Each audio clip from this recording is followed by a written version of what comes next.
राज्याचा विकास झाला पाहिजे, महाराष्ट्र नंबर 1च राहिला पाहिजे, हे राज ठाकरेंचं ध्येय. संदीप देशपांडे. दक्षिण मध्य मुंबई लोकसभा मतदारसंघाचे महायुतीचे उमेदवार राहुल शेवाळे यांच्या प्रचारासाठी दादर येथील कित्ते भंडारी सभागृहात मनसेच्या नियोजन बैठकीला सुरुवात झाली आहे. सदर बैठकीस मनसेचे पदाधिकारी, नेते, विभाग अध्यक्ष, उपविभाग अध्यक्ष आदी उपस्थित आहेत. दक्षिण मध्य मुंबईचे उमेदवार राहुल शेवाळे हे काही अवधीत सभागृहात दाखल होणार आहेत. संदीप देशपांडे. गुढीपाडव्याच्या मुहूर्तावर राजसाहेबांनी महायुतीला बिनशर्त पाठिंबा जाहीर केला. राजसाहेब एका ध्येयाने प्रेरित आहेत. महाराष्ट्रातल्या तरुणांचं भलं झालं पाहिजे, राज्याचा विकास झाला पाहिजे, महाराष्ट्र नंबर 1च राहिला पाहिजे. पाठिंब्यानंतर त्या बदल्यात काहीच मागितलं नाही. राज ठाकरेंवर सर्व पदाधिकारी, नेत्यांनी विश्वास ठेवावा. ते जे करतील ते महाराष्ट्राच्या आणि हिंदुत्वाच्या हितासाठी करतील. सदा सरवणकर. हिंदुत्व पुढे नेण्यासाठी राजसाहेबांनी पुढाकार घेतलाय. बाळासाहेब आणि मोदींचा फोटो काढून जेव्हा शरद पवारांसोबत जावं लागणार तेव्हाच अनेक आमदारांनी नाराजी व्यक्त केली होती. कोरोना काळात भ्रष्टाचार दिसत होता, त्यापेक्षा भयानक भ्रष्टाचार कोरोना टेस्ट करताना झालेला आहे. एकनाथ शिंदे खोटे आरोप करतात, पण मी आणि राहुल शेवाळे स्थायी समितीचे अध्यक्ष असताना महापालिकेत काय झालं हे आम्हाला बोलायचं नाही, कारण आम्ही मातोश्रीचा आदर करतो. तिथे बाळासाहेबांचं वास्तव्य होतं. ब्युरो रिपोर्ट, तेज मराठी न्यूज.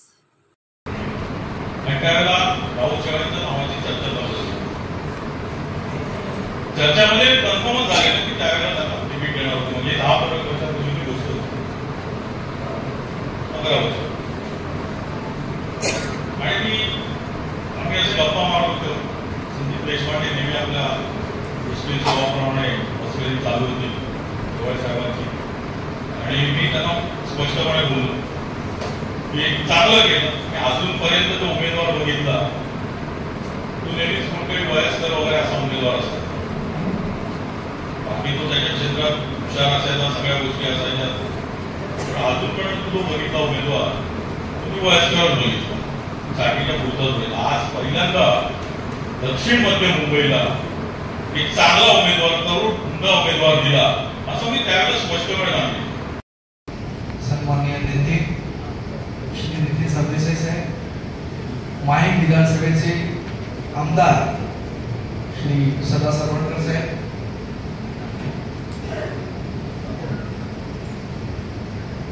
आमचे सरचिटणीस सौ स्नेहलताई जाधव, अनिलजी, मिलिंदजी, या बैठकीसाठी उपस्थित असलेले माझे सर्व सहकारी, विभाग अध्यक्ष, उपविभाग अध्यक्ष, शाखाध्यक्ष, महिला पुरुष, सर्व पदाधिकारी.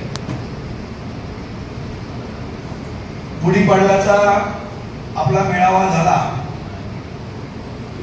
सन्माननीय राजसाहेबांनी बिनशर्त पाठिंबा हा जाहीर केला, महायुतीला जाहीर केला, मोदी साहेबांना जाहीर केला. तो एका ध्येयाने प्रेरित होऊन जाहीर केला. ध्येय काय होतं? इथला आपला जो महाराष्ट्रातला तरुण आहे त्याचं भलं झालं पाहिजे, त्याला रोजगार मिळाला पाहिजे, महाराष्ट्राचा विकास झाला पाहिजे, आणि जो महाराष्ट्र या संपूर्ण देशात नंबर 1 आहे तो नंबर 1च राहिला पाहिजे. या निवड एका ध्येयाने त्याच्या बदल्यात कुठे काही मागितलेलं नाही.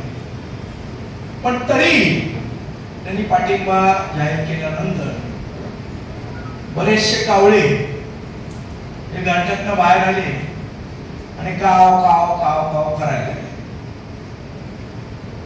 मग काही आपल्या पदाधिकाऱ्यांनी मला फोन केला, चर्चा चालू होती की हे बरोबर आहे का, आपण पाठिंबा दिला तर योग्य आहे का, अनेक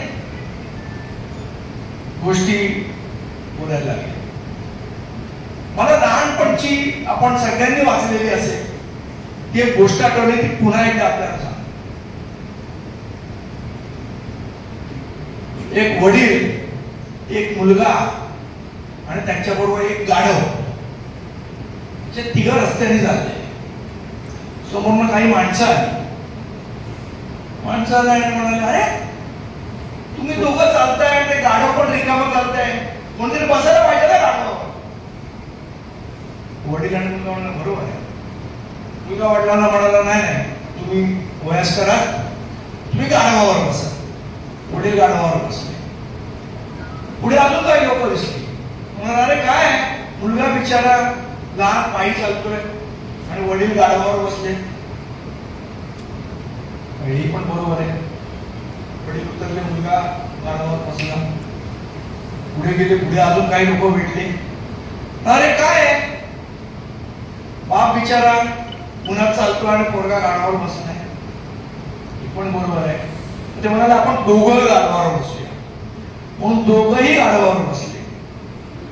पुढे गेले, लोक म्हणायला लागले अरे काय तो बिचारा एवढूसा गाढवा आणि त्याच्यावर दोघं जण बसले. हे पण बरोबर आहे. खाली उतरले. दोघांनी गाढवाला खांद्यावर घेतला आणि चालायला लागले. समोर गेले, लोक म्हणाले काय मूर्ख आहे, गाढवाला खांद्यावर घेतलंय आणि अक्कल आहे की नाही. त्यामुळे लोक काय बोलतात, याकडे आपल्या महाराष्ट्र सैनिकांनी लक्ष द्यायची गरज नाही. सन्माननीय राजसाहेबांवर आपला 100% विश्वास आहे. ते जे करतील ते महाराष्ट्राच्या हितासाठी करतील, मराठी माणसाच्या हितासाठी करतील, हिंदुत्वाच्या हितासाठी करतील आणि या देशाच्या हितासाठी करतील. त्यामुळे त्याच्यामध्ये तीळ मात्र शंका घेण्याची गरज नाही. लोकांना काय बोलायचं ते लोकांना बोलू द्या. लोकांकडे लक्ष द्यायची गरज. तर अनेक कावळे असे कावकाव करायला लागले. मला त्या कावळ्यांना एक प्रश्न विचारायचा. 2014 पासून आपण सुरुवात करायची कावळ्यांसाठी. 2014ला भारतीय जनता पक्ष, शिवसेना त्यावेळेची एकत्र, बरोबर. 2014ची लोकसभा झाली, 2014ची विधानसभा आली. 2014च्या विधानसभेला भाजप वाईट म्हणून वेगळे लढले. 2014ची विधानसभा संपली, यांनी भूमिका बदलली, भाजप पुन्हा चांगली झाली. मग 2017 आलं. 2017ला सन्माननीय उद्धव ठाकरे म्हणाले आम्ही युतीत चढलो.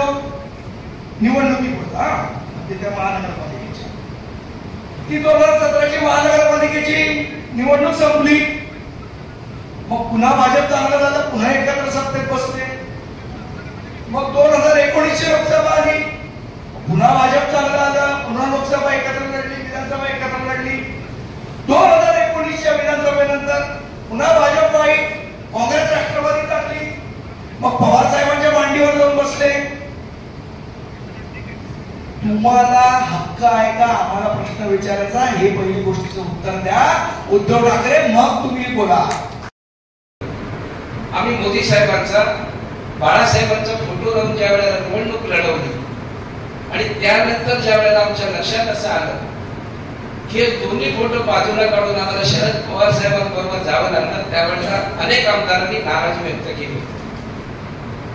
पण त्यावेळेला सुद्धा धमक्या देण्यात आल्या होत्या, हॉटेलवर नेऊन ठेवलं होतं, आम्हाला तर बाजून काढायला लावलं होतं आणि सांगण्यात आलं होतं की तुम्हाला कोणत्याही परिस्थितीतून बाहेर सोडणार नाही जोपर्यंत तुम्ही या नवीन युतीला पाठिंबा देत नाही. मित्र, मला विरुद्ध आम्ही ते 2-2.5 वर्ष काम केलं. त्या 2-2.5 वर्षातल्या अनेक कथा संदीपने सुद्धा आपल्याला सांगितलं. करोनाच्या कालावधीमध्ये केलेला भ्रष्टाचार जो आपल्याला दिसत होता त्यापेक्षाही भयानक भ्रष्टाचार हा जी आपली करोना टेस्ट आहे ना त्याच्यामध्ये झालेला आहे. ज्याच्याकडे ती वैद्यकीय असल्यामुळे कोणी फारसं लक्ष दिलं नाही, पण करायच्या टेस्ट त्यावेळेला ज्या किमती होत्या त्याच्या जवळजवळ 30% रक्कम ही त्या दलालांमार्फत गेली होती. कुठे गेली ही माहिती आपल्याला. आज अनेक भ्रष्टाचाराच्या आरोपी आमदार माननीय एकनाथजी शिंदे यांच्याबरोबर गेले, त्याच्यावर आरोप केले जात आहे. मला असं वाटतं आम्ही जर तोंड बोलायला लागलो, तुम्ही स्थायी समितीचा अध्यक्ष 2 वर्ष, राहुल शेवाळे 4 वर्ष, यशवंत जाधव 5 वर्ष, किती वर्ष झाली? ही सगळी वर्ष जर आम्ही बोलायला लागलो ना, फक्त आम्ही एक बंधन आमच्यावरती आहे ते करू. त्यावेळेला संबंध मातोश्रीचा येतोय आणि ज्या मातोश्रीमध्ये शिवसेना प्रमुखांचं वास्तव्य होतं ते आम्हाला बदनाम करायचं. अन्यथा हे जे काय आता बोलतायत त्याला सडेतोड उत्तर द्यायला आम्ही सर्वजण तयार आहोत. एक अतिशय विचित्र असं व्यक्तिमत्व, जे दिसतंय बळ पण अतिशय कपटी.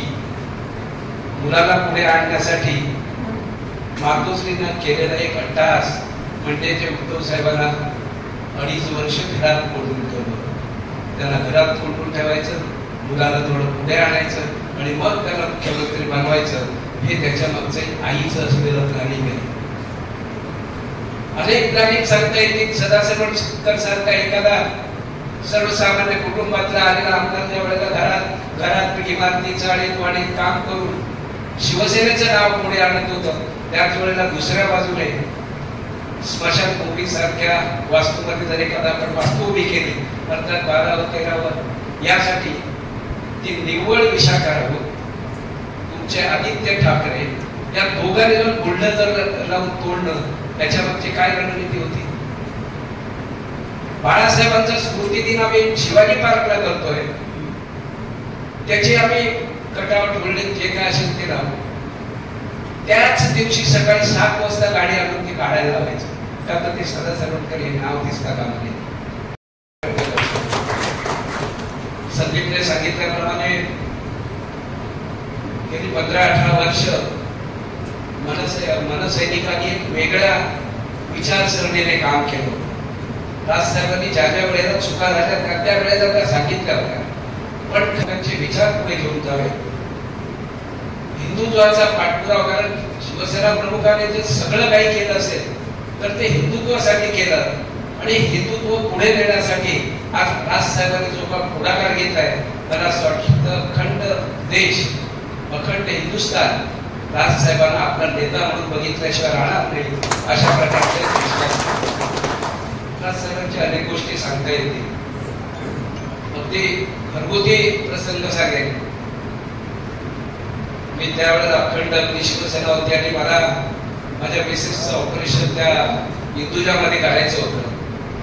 मी उद्धव साहेबांनी फोन केला आणि राजसाहेबांनी केला. 7व्या मिनिटाला राजसाहेबांचा मला फोन आला. त्यांचे शेट्टी नावाचे मित्र होते, कारण तिथे दरबार हॉटेलचे मालक वगैरे, आणि ते इंदुजामध्ये काम करत होते. अरे सदा तुझ्या त्या मिसेस साठी बेड तयार झालेली आहे, तू घेऊन जा. 7व्या मिनिटाला. आणि 7 तास झाले तरी उद्धव साहेबांनी काही विचारलं सुद्धा नाही नेमकं काय झालं. हे अनुभव अनेकदा आम्ही पाहिलेले आहेत. ज्या ज्या वेळेला संकट येतील त्या त्या वेळेला राजसाहेब सैनिकांच्या पाठीशी उभे राहिलेले आम्ही स्वतः पाहिलेले आहे.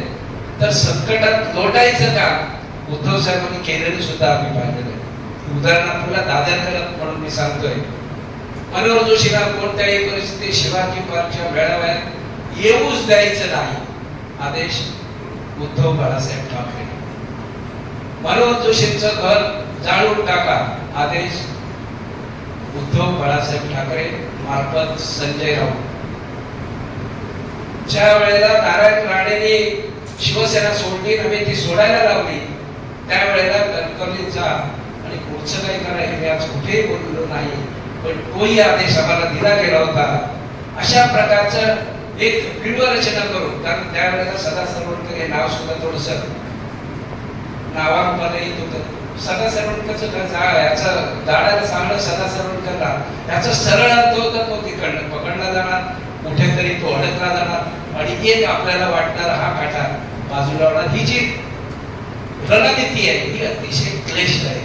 मला असं वाटतं जे जे नारायण राणे असतील, राजसाहेब असतील किंवा जे जे लोकप्रियता शिवसेनेत मिळवत होते त्या सगळ्यांना बाजूला करण्यासाठी अशा प्रकारचे डाव हे आखले गेले. आणि हे ज्या वेळेला पक्षप्रमुखांकडून आखले जातात त्यावेळेला त्याची कीव करावी लागते. आपल्याला सगळ्यांना माहिती आहे की आम्ही जे काही बंड केलं ते बंड मातोश्रीच्या विरुद्ध नव्हतं. संभाजी पार्कमध्ये, संभाजी चौकामध्ये 40 लाख रुपये खर्च करून ज्येष्ठ नागरिकांसाठी काहीतरी बनवलं. आदित्य ठाकरेंनी फोन करून सांगितलं हे आजच्याच तुटलं पाहिजे.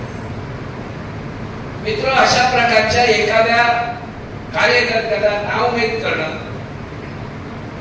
एक काम या नेतृत्वाने केलं आणि म्हणून विनाशकालय विकल्प बुद्धी. आज त्याला जी सुचते त्याची कारणच ही आहे. शिवसेना प्रमुखांनी गेली 40 वर्ष नव्हे तर 50 वर्ष ज्या ज्या लोकांना विरोध केला त्या लोकांना मांडीवर घेण्याचं काम आज हे करतायत. आणि म्हणून मी म्हणतोय विनाशक कार्य बुद्धी. आज कोण आहेत त्यांच्या बरोबर? शरद पवार. ज्या शरद पवार साहेबांना बाळासाहेबांनी शरद पवार हे नाव कधीच घेतलं नाही, तर त्याला वेगवेगळी टोपण नावं दिली. जे शिवसेना भवन तोडलं गेलं, तो समाजवादी पक्ष आज यांच्या बरोबर आहे, त्याच्याबद्दलही त्यांना काही कधी वाटलं नाही. पूर्वी मुंबई शहरावरती अधिराज्य जे होतं ते कम्युनिस्टांचं होतं. नाव जरी महाराष्ट्र नवनिर्माण सेना असलं तरी आपल्याला गटप्रमुख माहिती आहे, आपल्याला उपशाखा प्रमुख माहिती आहे, आपल्याला गटाध्यक्ष माहिती आहे, कार्यपद्धती आपल्याला माहिती आहे. आणि आपण जी ही कार्यपद्धती योग्य रीतीने अवलंबली आणि आजपासूनच त्याची जर सुरुवात केली तर मला असं वाटतं अपेक्षित हे असं मताधिक्य राहुल शेवाळे यांना मिळेल की आपण निश्चित विजयी होऊ. अशा प्रकारचा एक विश्वास देतो. पुन्हा एकदा राजसाहेबांचे मनापासून आभार व्यक्त करतो आणि इथेच थांबतो. जय हिंद, जय महाराष्ट्र.